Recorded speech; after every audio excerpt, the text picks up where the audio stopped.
X और Y ये दोनों पार्टनर्स हैं इन रेशियो 3:2। इन्होंने जेड को नया पार्टनर बनाया है।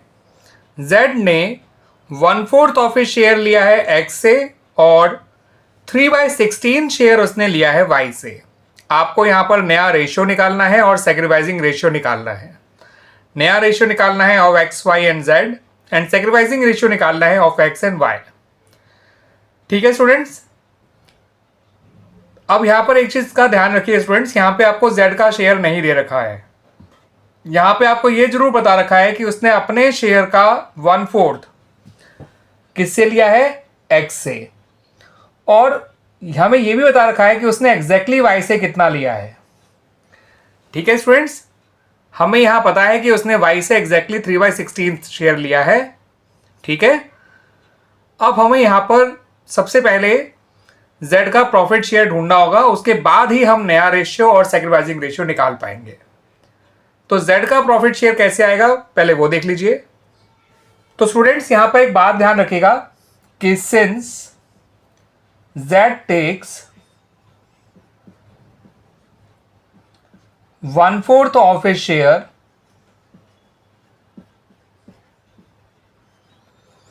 From X, it means he takes 3/4 of his share from Y।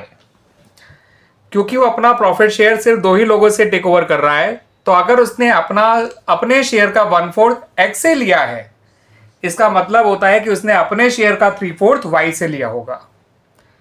ठीक है स्टूडेंट्स, और हमें पता है उसने एग्जैक्टली वाई से कितना लिया है, तो इसका मतलब ये हुआ कि 3/4 ऑफ जेड शेयर होना चाहिए इक्वल्स टू 3/16।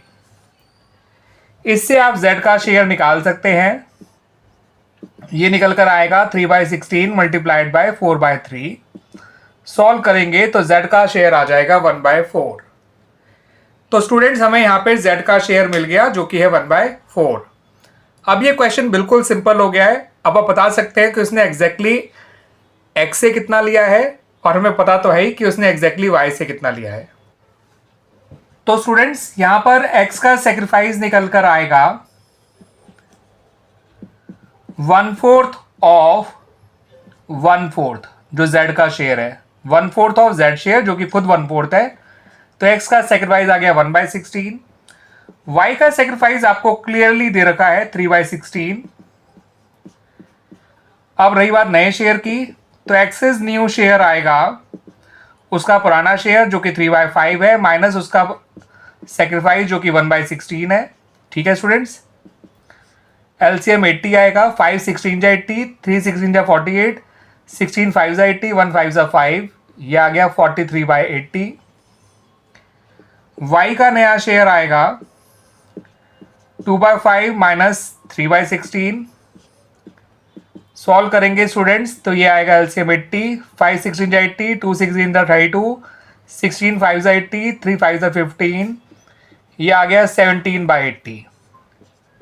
z का नया शेयर आएगा 1/4 जो हमने ढूंढ के निकाला था, इसको बस ऊपर नीचे 20 से मल्टीप्लाई कर दीजिए ताकि इसका डिनोमिनेटर भी 80 हो जाए। तो y का नया शेयर हो गया 20/80। तो इसका मतलब इनका नया रेशियो हो गया 43:17:20। This is the new profit sharing ratio of x, y and z। और रही बात सेक्रीफाइसिंग रेशियो की ऑफ x एंड y, तो आप देख सकते हैं ये रहा, x का सेक्रीफाइस है 1/16, y का सेक्रीफाइस है 3/16, तो इनका सेक्रीफाइसिंग रेशियो निकल के आ गया 1:3। क्लियर स्टूडेंट्स, आ गया समझ में?